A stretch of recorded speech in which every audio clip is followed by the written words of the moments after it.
Hello, this is Bogie with the Young Gifted and Black Entrepreneurial Awards. I'm here with one of our 2016 honorees, Janell Hazelwood. How are you doing? I'm great. How are you? I'm good. You are being awarded for the Journalism and Media Management Award. How does it feel in receiving this? Oh, it feels awesome, actually. I'm very surprised. I'm, kind of young in my career. I've been in the business for maybe 10 years, and I'm just a budding entrepreneur, so it's an awesome experience. And how did you start it off in the business? I started off working with the New York Times. I worked on the copy desk, and then I moved my way up into magazines. I'd always wanted to be a magazine journalist. My first choice was Essence, so I had interned for them as a college student. And then I had an opportunity to work for Black Enterprise, which is one of the top business magazines in the country. So it's been an awesome journey in media. How did you get the privilege of working for like New York Times and the Black Enterprise? Because that is something not easy to get into.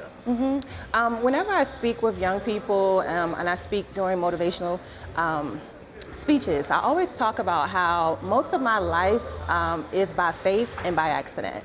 So I attended Hampton University. I'm a very big advocate of HBCUs, and the New York Times had a program there for young journalists.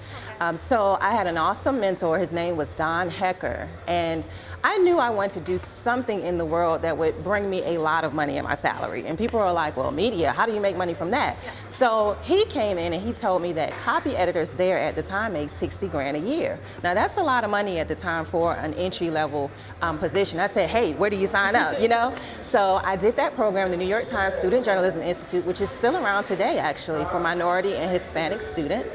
And I learned so much. I became a student and a teacher, and I ended up working for one of their regional papers, and then I worked my way up to the paper in Manhattan.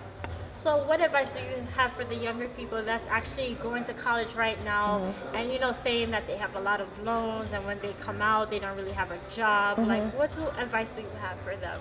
The first advice I would have is this: look at what your resources are and the type of student you are.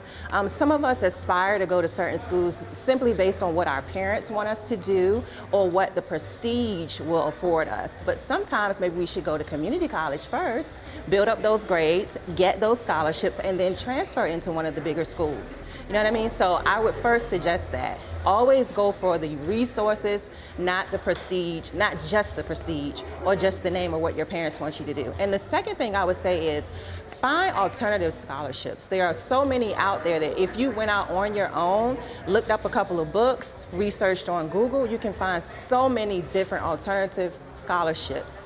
A $2,000 scholarship might be small, but 10 $2,000 scholarships add up to quite a bit. Yeah. So, you won't have to do all of those student loans. Also, another thing too, depending on how young students are, I say start when you're in elementary school. Start saving those pennies.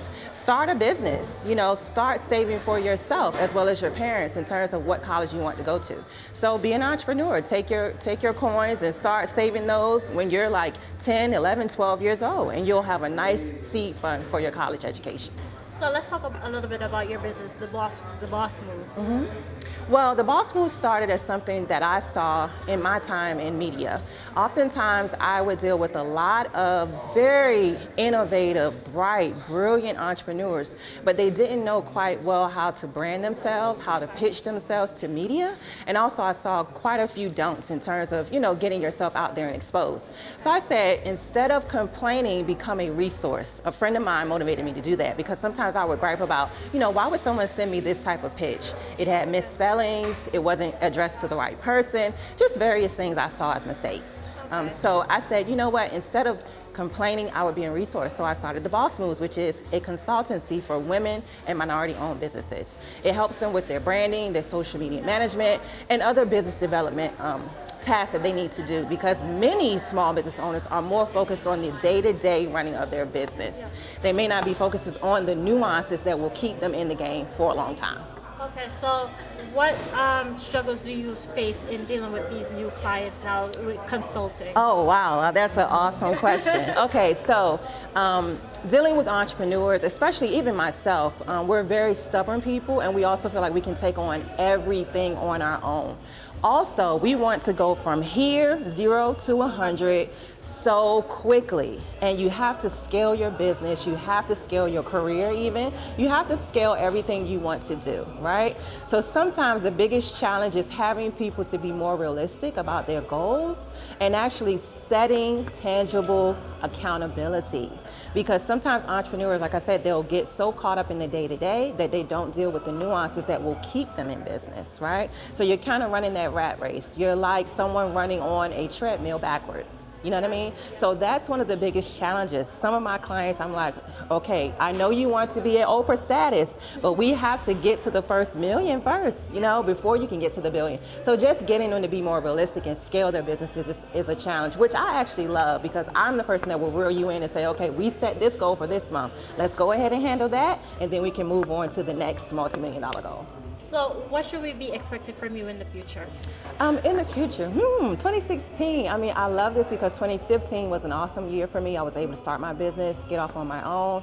I'm very faith-based, so I always follow what I pray about and what God tells me to do. So that's something that I always promote. So 2016, I just really want to follow what God has for me to do. I've really been prompted to kind of pivot into young professionals and doing career development as well, starting people young, learning about being a boss young. So I really want to launch my book, a workbook for kids, kindergarten to 4th grade, as well as high school students, to get them started as to how do you start thinking about what career you want to do, how do you think about the steps that you need to take to really maximize what you offer to the world, and also how do you really monetize your purpose, monetize what God gave you to do, not what mama said you should do, not what society said you should do, but monetizing what you're great at, right?